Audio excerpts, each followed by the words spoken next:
พ่อพ่อแม่มาตอนแรกบ่มีวันแม่โทรมาว่าถ้าคืนนี้โบมาเดี๋ยวบ่น้องประโยค ขึ้นมา เออ ฮอน เมื่อวันนี้แดดฮ้อนบ่ ฮอน ฮ้อนเนาะ แม่น โธ่แบกเก็บมักทั่วพี่น้องกล้วย คือหาอีกอย่างเงี้ย บ่เมื่อกี้อันประโยคว่า10ไปว่ายังก็สนใจเธออันคลิปหนึงอัน400,000คนเบิ่งละ500,000แล้วบ่ เฮ้ย มีฮอดล้านวิวแล้วอันคลิปน้องสนใจดีกว่าบ่มีเนาะ แม่น ต้องขอบใจขอบคุณ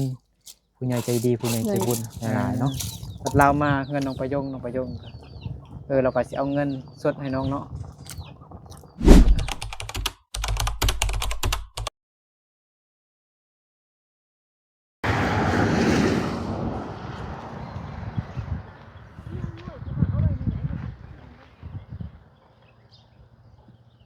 เบิ่งน้องประยงกำลังเฮ็ดหยังอยู่หั่นนะ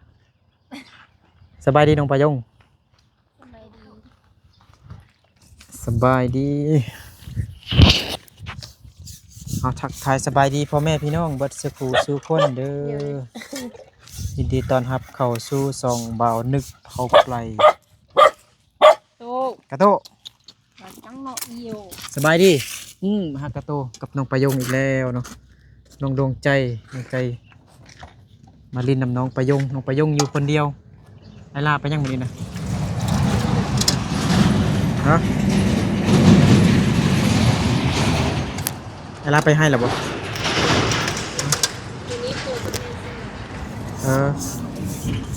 พ่อแม่มาตอนแรกบ่ มีวันแม่โทรมาว่าถ้าคืนนี้โบมาเดี๋ยวขึ้นมา เออ มันจันทร์ เออเฮ็ดหยังกินนะตอนเช้าบ่ได้ฮู้เข้าอ่ะ เป็นเช้าเรากินข้าวมีวันเขาเย็ เอน อ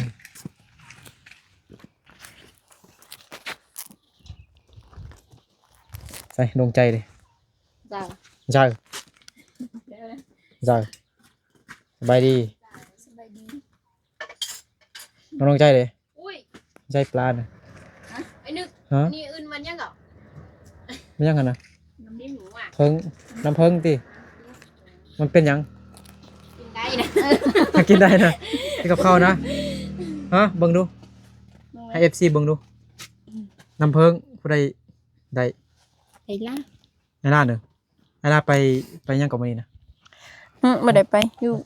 นอน ฮะ ไอ้เขาไปนอน เนี่ยเอ้าเมื่อวานนี้เดี๋ยวน้องประยงไปซะเกาะ ไปเก็บมักทัว ไปเก็บมักทั่วบ่ได้เงินจักแสน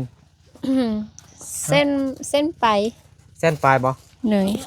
โอ้ เขาจะส่งกันเอาชิมว่าเปิดใช้หั่นล่ะ สบายดีซอรี่ มดติบจนเนาะเกี่ยว เราได้แสนเท่าได้เกาะไปมืดมือบ่ เอ้ยได้เส้นอัน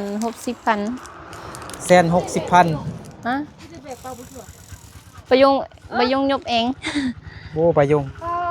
แสน30 60แสน60โอ้ไปแบกทั่ว เอาใช้จะน้ำเบี้ยเขาเนี่ย บักนัดพี่น้องเนาะ ผมไม่เคยใช้กัน เอากระเป๋าหน่อย ไม่เคยหยอก เมื่อกี้บ่นึกฝากเครื่องน้องประยงเด้น้องประยงหาบ่นึกฝากเครื่องให้แล้วก็ไปเอามาพร้อมเนาะนี่สั่งเครื่องมาอีกแล้วน้องประยงจะขายต่อเนาะได้กำไรเล็กๆน้อยๆก็ซื้ออยู่ซื้อกินเอาเงินไปโรงเรียนเด้โอ้โธ่มักทั่วก็เดินนักๆเด้ อืม ได้เงินแสนปลายเนาะ200 กว่าบาทพี่น้องเนาะเอากระเป๋าไอ้มาดู เงินทอนน้องประยงค่าเครื่องค่าเอาเครื่องเมื่อกี้28,000ปียัง2,000ขอทอนมาครับ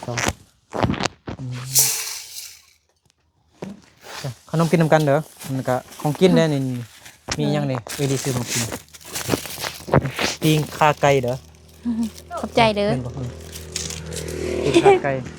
ต้องให้เขาหนุ่ม ได้ยินน้อง โอ้กับมือ น้องดวงใจว่าบ่ได้กินข้าวเช้าเดี๋ยวนี้เป็นหยังคือบ่กิน ยัง บ่ยากบ่มีหยังกินก็เลยบ่อยากกินเขาแม่นบ่ก็ ก็มาลินน้ำน้องประยงเด้ประยงคนเดียวเงางอมบางมือก็ไอลาอยู่นำบางมือไอลาก็ไปให้ไปส่วนไปจ้างเงินเมื่อวานนี้ไอลาบ่ไปบ่ซั่น ฮะ วันนี้ไอลาบ่ไปหาเงินบ่ บ่อยแล้วบ่ได้ไป ไอลาเฮ็ดหยัง บ่ฮู้อะไปหรือบ่ไปบ่ยง เอ้าบ่ฮู้เลย บ่ได้ทัน ไปคนละทางเลยเนาะ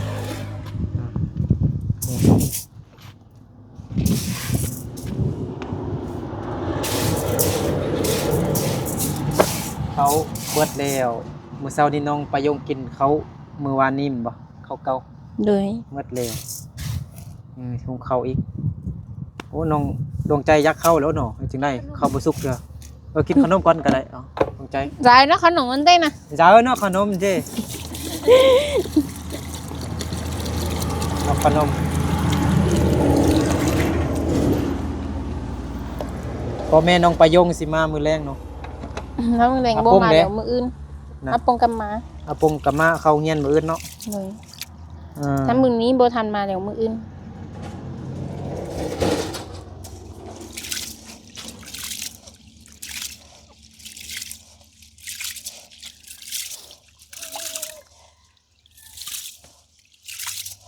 เบิ่งหยัง ฮะ เบิ่งไฟดูลูกเราลูกบักดีเด้อ โอ้เรื่องก่อโอ้ เขายิงปืนใหญ่ทหารเขาฝึกซ้อมมื้อนี้แดดร้อนได้เนาะเมื่อวานนี้แดดร้อนบ่น้องประยง ฮะฮอน เมื่อวานนี้แดดร้อนบ่ ฮอน ร้อนเนาะ แม่น โธ่แบกเก็บบักทั่วพี่น้องบักทั่วจีนไปจ้างเงินเอาคนจีนหั่นนะน้องประยงไป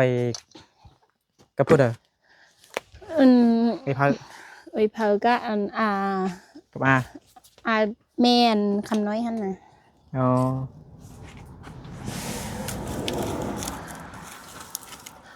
ดวงใจไปบ่ไปบ่ทันซ้ำอ๋อ บ่ทันไป บ่ทันไปซ้ำเนาะรถ เด้ มา อ รับบ่หรือเฮาไปเอง หือ เฮาไปเองเนาะ บ่เข้าหับไป เขามารับบ่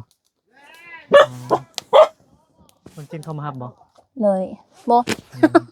ฮะ มองอยู่ในวันนี้ เนี่ย คนมองหาไป เอารถใหญ่ไปแม่นบ่ เลย ค่ารถเท่าใดนะค่ารถใหญ่นะ กินใจแล้ว ใจจีนเลยจีนใจเลยมันยังไกลว่ายังเมื่อกี้ก่อน จินใจจิน ใจจีนเลยใจจีนจีนใจหายเนาะ เลย เบตเซน6มันบ่น้องประยงแบกเองเนาะหนักบ่หรือว่าเบา นับ หนักเอ้ามันเขาสร้างเป็นโลเดี๋ยวคันมันหนักก็ยิ่งดีว่ะเอายิ่งดีใจ บ่ ได้น้ำหนักหลาย ยบมันไกล ฮะมันอยู่มอหรือว่าไกล ไกล ไกลบ่ประมาณจักแมตรแต่นี่ไปฮอด ประ ซะ มาณร้อยไปเม็ดนั่นน่ะ ร้อยไปเมตรก็ประมาณแต่นี่ไปฮอดเฮือนไปเย้ง ไกลกว่าดี เอ้า แต่ แต่ มัน ก็ ต้อง 200 ไหว เนาะโอ้ย200เนี่ยว่าซั่นแต่นี่ไปฮอดเฮือนเอยลาพุ่นติ นั่น เมื่อยเนาะได้เงินแต่แสนปลายเนาะ200ปลายเวียกอิหยังก็ไปเบิดเนาะน้องประยงเนาะหาเงินซื้อขนมกินหาเงินเฮ็ดเงินเฮาเนาะ เออเย้เห็นว่าหนุ่มเท้าเรียนด้วย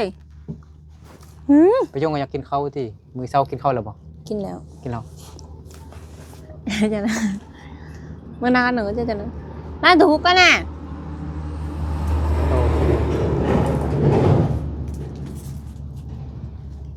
ชั่วโมงละ เดือนแล้ว10โมงปลายแม่นบ่ สงราคาเท่าเดิม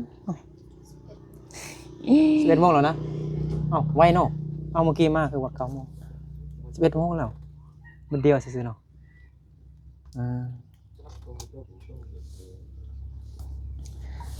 ชินโตโน่กาโตะสิกาโตะก็หูความอยู่แต่ขี้ดื้อหน่อยหนึงกาโตะนี่เบิ่งสบายดี FC เด้ออ้าว จุบไปนึกเลยโอ้ อ่ะ ย จุดลม มาต่อยนึกก่อน นี่สบายดีเด้อสบายดีสบายดีสบายดี ทักทายโดยแลบลิ้นเนาะ ตัว ไว้นึกนั่งตัง กระตัวต่างๆเป็นบ่ บ่เป็นเพราะน้อยอยู่ที่เสียมรถเจ้าอ่ะก็จะได้สนกัน สั่งเครื่องมาเท่าไหร่ อันนี้แหละเส้น10อันนี้แหละ แส เส้ น น 10แล้วบัดนี้แสน10 10แปลว่าหยังเหรอ 40เดียว บ่อันแต่ บ่แม่ อย่าง น รู้จีน่าอย่างน้อยอีเสียมรถเจ้าอ่ะ 10 เห็นไหม แปลว่าห น้ ยั อง ยอีเสียมเป็ดเจ้า ไอ้น้องดวงใจแปลบ่ นี่เส้น30 เส้น40นี่ล่ะ คือหาอีกเงี้ย บ่เมื่อกี้อันประโยคว่า10แปลว่าหยังก็ดวงใจ ไปว่า40 10 เอาว่า40น่ะ ลองมาไปคืนดู อืม บ่40 หืม บ่มัน10 40 40 เออ ตั้งใจเด้อเบา 10ก็เป็น20เนาะเออ10บวก10เด้อเป็น20เด้อ40 เอามาใครใช้กันหรอ มันเป็นเครื่องมายังประโยค เครื่องนี้ส่งกัน เออเสื้อบ่เสื้อลิงตรงกลารบ่ม พัดรู้ ขายบ่มาขายบ่เขาต้องขายสินค้าเพื่อเขาส่งมาบ่แม่นแบบบ่แม่นแนวเนาะลองสั่งมาจากพื้นก่อน 10พื้น 10พื้นนับเบิ่งดูบ่ฮอด34คือมันนั้นบ่ฮอด38พื้นซื่อๆเด้ นี่แหละข้อไข้แล้วเลือดบ่ได้ เนาะ อุ้ย1 2 3 4 5 6 7 8 9 10พอดี นั่นล่ะบ่ แม่น เอาแกะตัวนั้นดูมันดิ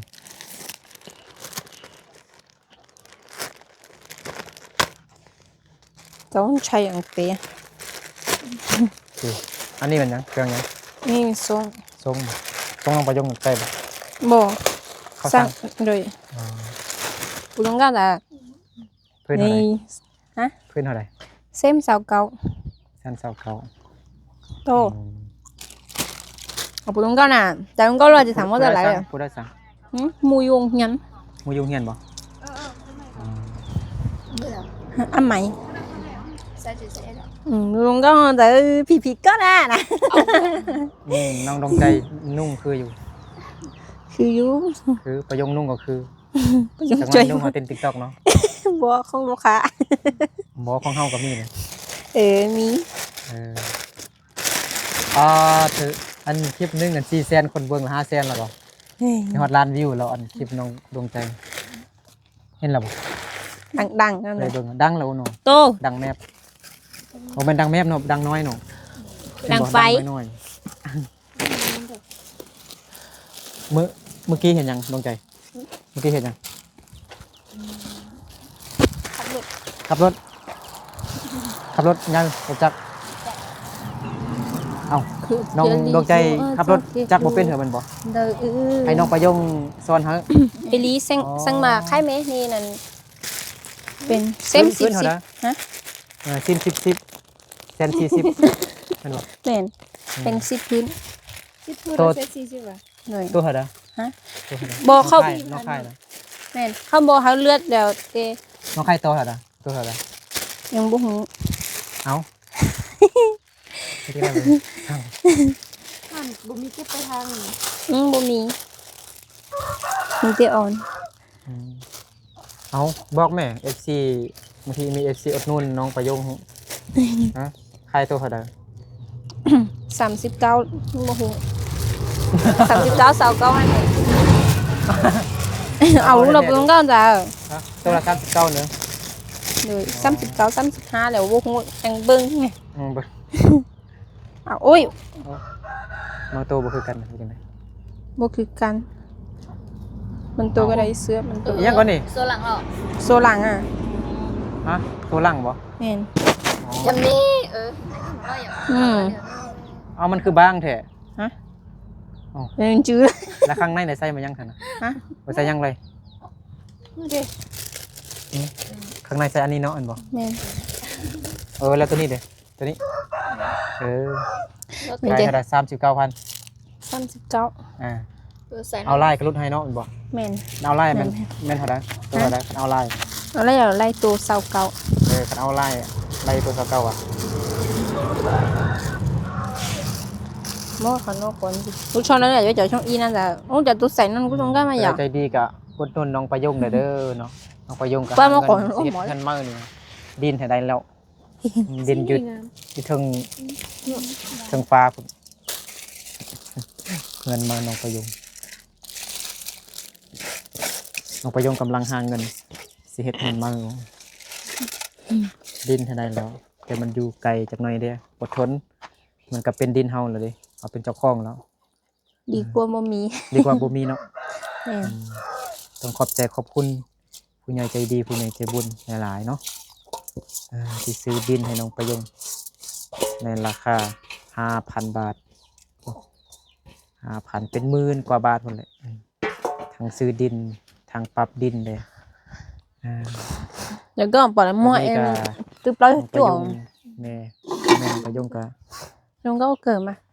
đến chạy là chỉต้องปลูก พ่อแม่น้องประยงก็ ก็ตายก็ตาย กำลังหาเงินอยู่เนาะหาเงินสิเฮ็ดพาสปอร์ตอยู่จังไดเฮ็ดเฮือนเด้ lúc gọt rồi hả lúc nói bắt tay là nó rất luôn sấn đi rồi nói cho số lằng này mua ý rồi tôi bảo mấy lúc đó ภาษา cho มุ่งมาจากไหนโซลัง โซนดักเก่า มีโซนตะเก่า son chắc cậu โซนจักเก่าจักเก่าแปลว่าหลังจักเก่าโซนจักเก่าโซเอิกเลย số họ xía โชเฮาชิ họ xía เฮาชิโชเฮาเชีย chỉ tới có vô châu ที่เราจะชมว่าเกี่ยวอ้อยยาก็ chịu vô ô lọ im bên nó o lu ไม่ถึง im bên o lu เอาลูกไปว่า2 อัน เอ้าเราเป็นมักไม่มักตอกอะใช่นะ2 หน่วยกับออลูก แม่ 2 อันกับออลูก mẹ ลูกมันใส่กับเป็นอันหรือว่าเป็นหน่วยบ่ hả อย่างใดอย่างหนึงเนาะอันใดอันหนึงเนาะ anh nâng ra anh อืม đi lu อีลูอีเล็ง bên bên nó là o lu rồi này อีเล็งน่ะคนเดียว o น่ะ lu nè bên nó là pe lu มาอุดหนุนน้องประยงหน่อยเด้อเนาะตัวหนึ่ง เป็นเบ็ดเอาเหรอเอาลูก 39,000 กีบเอาลายกับตัวละ29,000 กีบเนาะ cho nó ừ. แม่ค้าประยงลดให้เนาะถ้าผู้ใดอุดหนุนลาย cho nó dùng có บ้านขนมคือโซนหลังให้เราหน่อย ừ hay có đứa giờ đủ ใส่ขาวนุ่งเหรอนี่ men นี่งามนี่พี่น้องเนาะเสื้ออันน้องประยง bên nó lấy luôn rồi vô ขาวนุ่งแบบนี้เนี่ยงามนะครับ ừ เนาะ cho nó อันนี้ nó มัน giờ ขาว đủ นุ่ง đủ đấy อยู่ nó ประตูไซคนนี้ lúc nó giá lúc nó giá chẳng nó ไทยโฮมอยู่ประตู bên ไซ nó nhận cả งาม lâu ซีออนในงามเนาะซีออนในงามแจมกับงามมืดเนาะน้องใจกับงามน้องประยงกับงามเห็นบ่น้องใจกับงาม FC นี่บางคนเนี่ยว่าเห็นน้องดวงใจแวบๆหน่อยนึงก็ดีใจแล้ว FC คอมเมนต์ว่าเห็นน้องดวงใจครึ่งตอนกลางๆคลิปนี่ก็ดีใจแล้ว đi nó mà nhận ถึงว่าบ่เห็นตั้งแต่ต้นคลิปเลยบ่เป็นหยังเห็นตอนกลางๆคลิปที่จบแล้วเห็นน้องดวงใจแล้วก็ดีใจเห็นน้องดวงใจหน่อยนึงก็ดีใจแล้วว่าซั่นเด้อ FC น้องดวงใจบ่ได้ขายบ่บ่ได้ขายเครื่องเคือนประโยงบ่ ไข่แต่ว่าก็มีเงิน ขาย อย่างพ บ่ ยา มี ยาม ต้นทุน thì bên này cái dạng tao lú chị cũng cơ mà ไปเก็บมะกรัวนี่ lú chị có ăn mày lú nói thì mà màyต้องăn phân đó đến đóต้องăn đâu lú nè khử miếng nữa nói nè theo đi thôi cho chết luôn để พ่อแม่น้องดวงใจก็ไปไทยเบิดแล้วเนาะน้องดวงใจก็ให้อยู่บ้านแม่นบ่คิดฮอดพ่อแม่ ให้คิดฮอดพ่อแม่ไปหาเงินอยู่ไทยนี่เขาไปเก็บกาแฟบ่หรือว่าไปหยังเก็บกาแฟ lú chị có vậy mà không ăn màyต้องăn ngay à โอ้ยน้องใจน้องประยงใช้ปลาแล้วนี่มันเข้ามาสุกปานนี้เถอะกำลังเดือดน้องประยงเอาเขาลงไปในหม้อแล้ว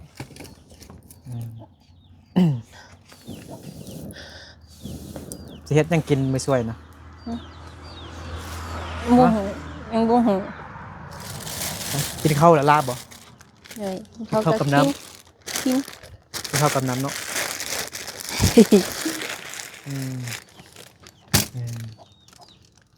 ตอรีซีปิงไก่ขาไก่ให้ประยงดวงใจกิน On stung một từ nào, không ăn, on ăn máy ra mày tôi ăn máy. เอาเป็นรถดวงใจอันนะเป็นรถน้อง tôi gọi để cho chỗ rồi tôi có bữa Mình chẳng mong cơ โอ้ยสิฮอดยามฝนแล้วน้องประยงเอ้ยเฮือนน้องประยงเปียกเบิดเลยเนาะฝนตก có em nhưng mà em là bảo cho sao tôi cũng gì có chiều em nha con Cô chúa cây mà cái cô chỉ tao nó đã là tôi đều một đã là của mình đi เปียกหมดเลยประยงนั่นฝนตกเราเปียกบ่ Biết เปียกบนใดนะ Bênนี้ บนนี้บนใด Bên hồi thì bao nhiêu một đây luôn mình vô อ้าวต้องเปียกหมดแล้วติฉันฮะนี่ทางนี้ก็เป็นฟองอย่างนี้ฝนตกหนักนี่มักเห็บตกนี่เปียกหมดเลย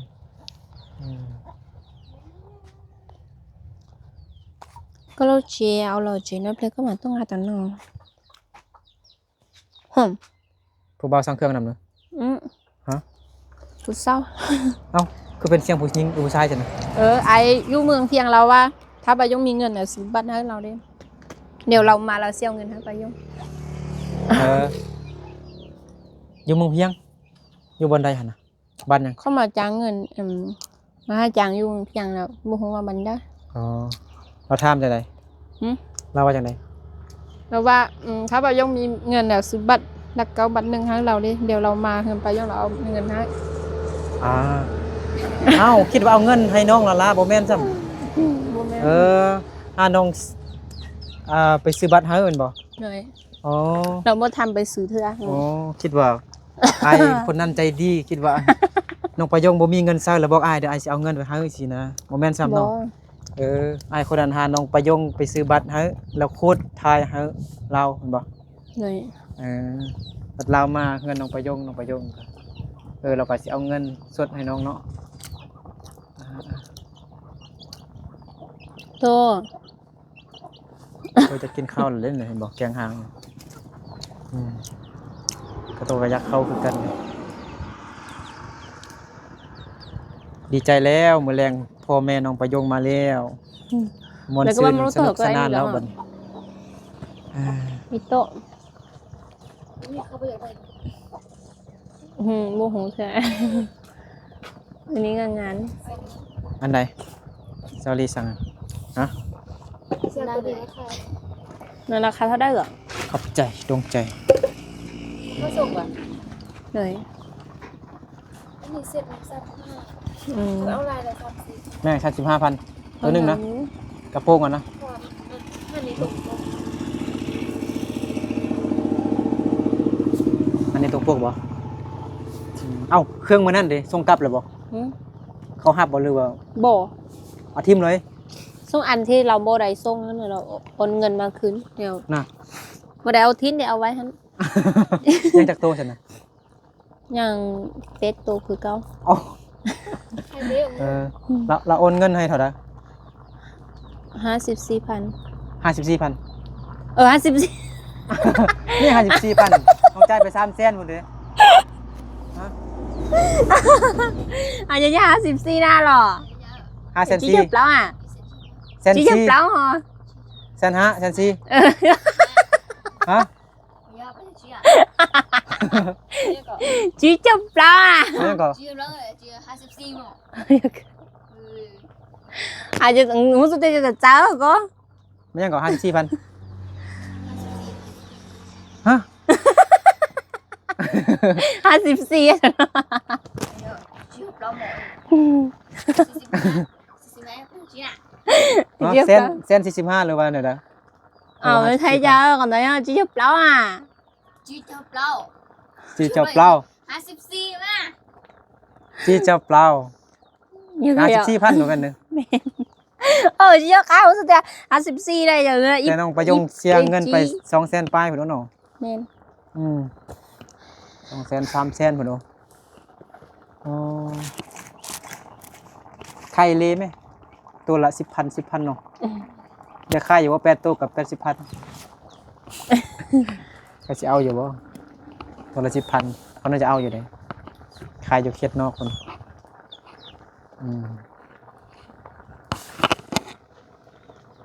จะได้กินข้าวแล้วกระโตดีใจแล้วน้องใจดีใจแล้วได้กินข้าวแล้วบัดนี้อยากเข้าเนาะตอนเช้าบ่ได้กินข้าวเด้บ่มีหยังกินก็เลยบ่อยากเขาบ่กินข้าวแม่นบ่ตอนอายุเวียดคือกันตอนเช้าบ่ได้กินข้าวไปโรงเรียนแต่ 6:00 น 7:00 นเข้าห้องไหนเราไปกันตอนนี้ลาบยัง ว่าสิบื้นนะ ว่าตอนนั้นไอ้นึกไปเห็นอยู่เวียดนามมาไปเห็นได้จับปีก่อน5 ปี 5 ปี ไปเวียดนามบ่ ฮะ เราไปเที่ยวบ่ บ่มีเงิน อาสิพาไปเที่ยวถ่ายทึกเลขก่อนเนาะ เลย ก็สิไปไอ้ก็จะไปถ่ายคลิปอยู่อยู่ซันลาพุ่นเบิ่งหลายอยู่เขากินเหล้าเก่งหน่อยคนไตดำเขาก็เว้าภาษาลาวเด้เว้าภาษาเวียดคนชนเผ่าไตดำ FC ก็หาอายไปอยู่ไปอีกไปถ่ายอันผู้สาวที่อายเคยไปถ่ายเราแต่ว่าเขาเอาผัวมันแล้วเอาผัวเอาเมียมันแล้วจบมาบางคนก็ไปเรียนต่อเห็นคลิปบ่คลิปไปเวียดนามเห็น ได้เบิ่งเทื่อ ไม่ได้เบิ่งอันคลิปที่เก่าๆ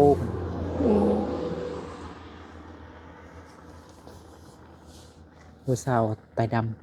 ำน้องมันยังน้องเฟืองน้องงอกน้องงอกน้องเฟืองน้องเฮือนน้องมันยังบางครั้งไอซื้อเบียร์ให้เขา2 แก๊สกินเบียร์นำกันอยู่เฮือนคนไตดำ bây giờ bán hè anh đừng có cho phép hả ba hồng bịa gì à เอาเงินเอากระเป๋าอ้ายเมื่อกี้จ้ะเงินทอนน้องประยง2,000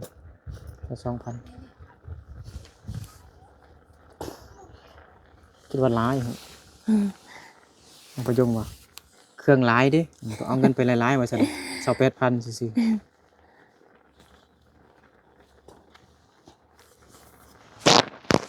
ๆบ่แม่นอยู่พุ่นลิบ่อยู่ในนี่บ่แม่นอันนี้เงินเข้าอยู่ทุ่ง ข้างนอกว่ะ อยู่ทางในนะทางในซีบในทาง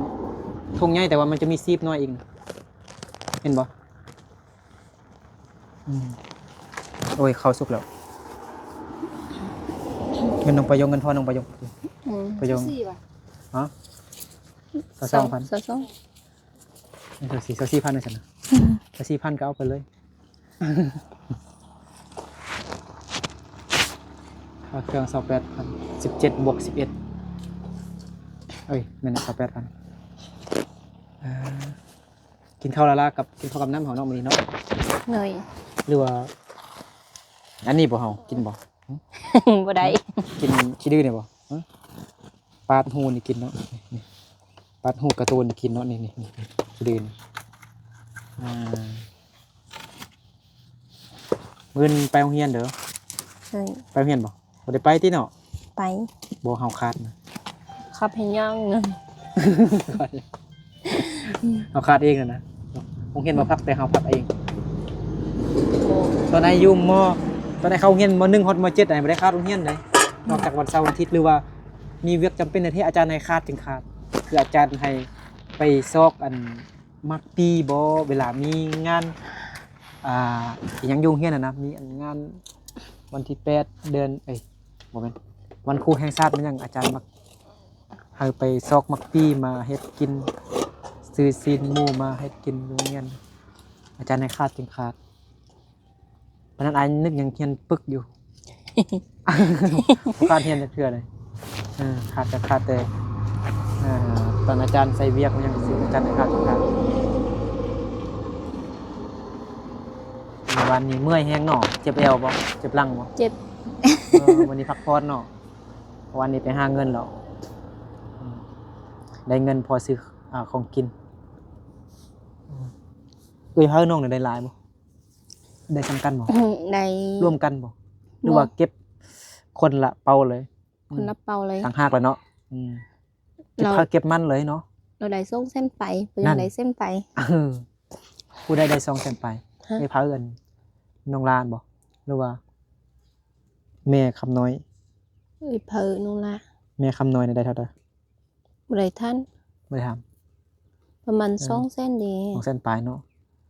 น้องประยงบ่มีประสบการณ์เนาะประสบการณ์น้อยเข้าใจบ่ ฮะ ประสบการณ์น้อยเข้าใจบ่ บ่ เมื่อกี้ไปหมดเลยเนาะฮู้ประสบการณ์บ่ อืม ประยงน้องใจฮู้บ่ฮู้ประสบการณ์บ่ ประสบการณ์ ผู้ยอดใจอาชีพอันนึงนะ ฮู้บ่น้องใจฮู้บ่บ่ประสบการณ์น้องใจบ่ฮู้ประยงก็บ่ฮู้ซ้ำ เอาผู้ยอดใจถึงตั้งเลยจ้ะเนาะอย่างนั้นน่ะ คืออันอหยังเขาเฮ็ดที่ผ่านมาหั่นนะเฮาฮู้มาเบิดแล้วเขาเอิ้นว่าประสบการณ์ที่ผ่านมาอดีตน่ะเฮาฮู้แบบเออ เฮาเฮ็ดเฮาแบบเก่งอะนะเฮาเฮ็ดไวอะนะ อืม แต่แต่กี้เขามีประสบการณ์อิหยังเขาก็ฮู้หมดแล้วมีประสบการณ์หรือว่าเป็นบทเรียนการเรียนอยู่โรงเรียนบ่อิหยังต่างๆหมดทุกอย่างที่เฮาเคยเฮ็ดมามีประสบการณ์ก่อนมีประสบการณ์เขามีประสบการณ์หลายคือไอ้หนึ่งมีประสบการณ์แล้วก็มาสอนพวกน้องอหย่างต่างๆนะมาบอกสอนอหย่างนะ เปล่าจะได้ เปล่าแล้วบ่ นี่เนี่ย อันนี้เขาเป็นประสบการณ์ คือเอ้ยน้องเอ้ยเพิ่นแบบเขาเคยไปหาเงินหลายกว่าพวกน้องหั่นนะเขาก็มีประสบการณ์หลายกว่าพวกน้องก็มีอยู่ประสบการณ์แต่มีน้อยหั่นนะ แม่น อืม โอ้ย อันนี้ ตุ๊ ถ้า รับ กิน แล้ว เขาเนาะ ใช้ปลาเนาะดีบ้างไหมกระตูน อุ้ย ยังเปล่ายัง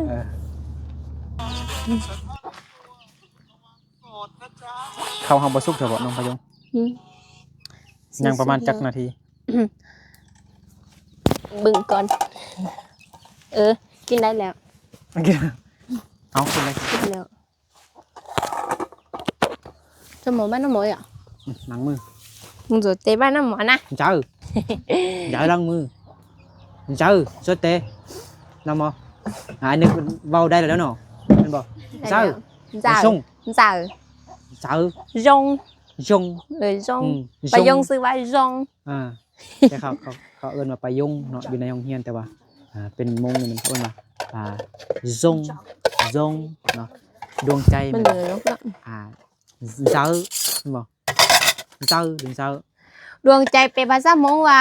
ลงเชียร์แล้ว แต่ว่า ลงเชียร์ แต่อันซื้อมงอื่นว่าก้อนจัก เจ้า ก้อนจัก เก้าเจ้ามันน้องดวงใจแม่นบ่ แม่น เก้าเจ้าเอ้าลำลงเชียร์มันเป็น คือดวงใจนะ ดวงใจนะ ดวงใจมันลงเชียร์แล้ว เป็นภาษามงแท้ๆนี่เนาะ แม่น แต่บัดนี้นายเจ้านี่ จัก เจ้า สายเรือลง ช่วย ไป เตะน้องมอโอเค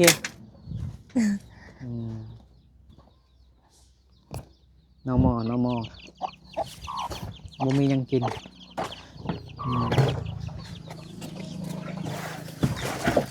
กินขาไก่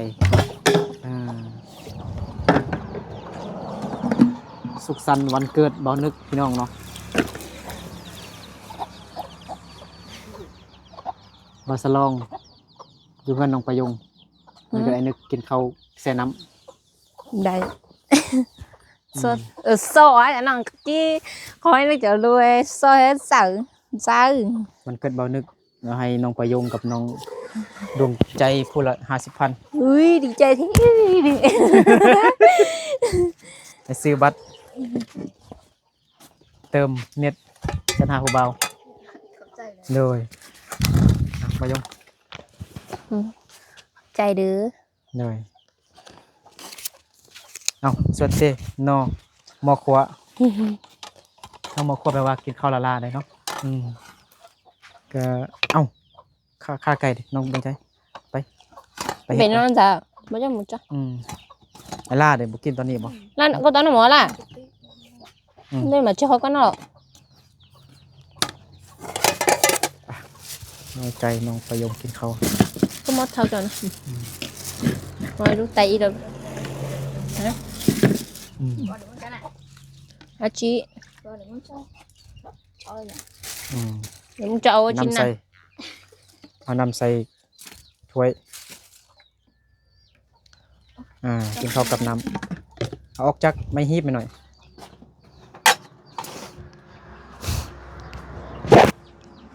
ไหนหมอเดี๋ยวเจ้าค่อยไปเท่านั้นเนาะใช่ โอ้มา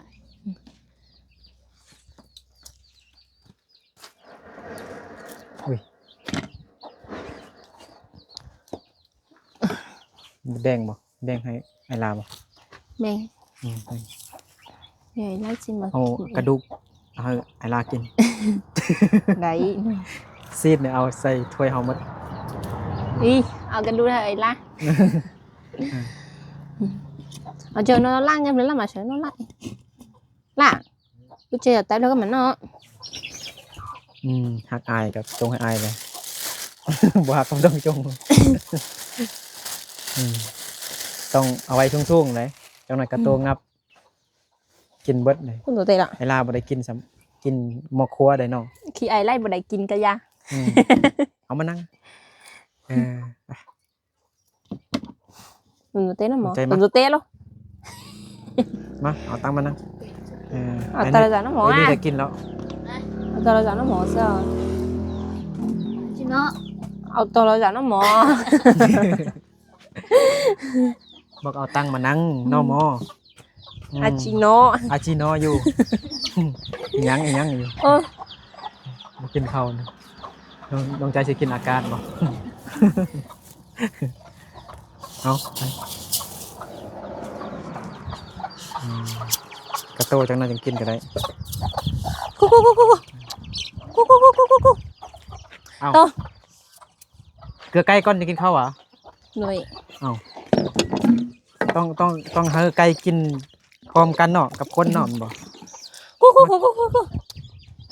คือบ่กินเขาก่อนถึงเกลือไก่ cu cu hả คือบ่ cây เกลื xì อไก่ khâu hườn ฮะ ไก่สิเข้า เงินบ่เข้าดอก này cái bún đi เออ khẩn luôn à nó mỏ นี่แหละพี่น้องเนาะวิถีชีวิตของน้องประยง แต่ละมือแต่ละวันเนาะ อยู่เงินน้องประยงกับดวงใจนี่ก็คือกันน่ะวิถีชีวิตเนาะ ฮะ การ เขา กินอยู่ anh được kín โดยเอ้า kín khó เอิ้น FC เด้อ เขานำเดือ tô phải เอิ้น FC ไป กินน้ำ ไป กินข้าวนำกันเด้อกินข้าวนำ มากินข้าวนำกำเด้อ วิถีชีวิตของสองสาวเนาะ อยู่น้ำหมอเกดาลีอ่ะจะ กั ตั้ น ง อยู่กันกินนี่ก็บ่ว่าครอบครัวใดก็คือกันเนาะเวลาบ่มีหยังกินก็กินข้าวกับน้ำเนาะเขาลงน้ำแล้วมื้อนี้เอากินเขาอาบน้ำแล้วกินข้าวอาบน้ำ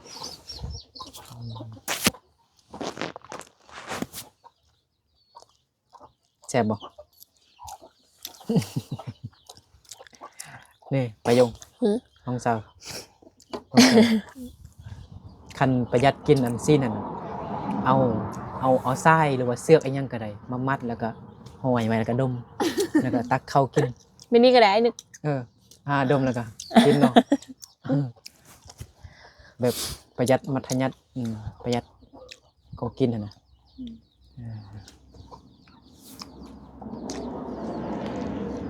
โอเคให้น้องประโยคดวงใจกินข้าวซะเนาะท้ายไลน์นี่ยันขี้อายจังเลยกินข้าวบ่อิ่มซะเนาะโอเคเดี๋ยวสิปิดคลิปไว้ซับนี้ก่อนนะพี่น้องเนาะ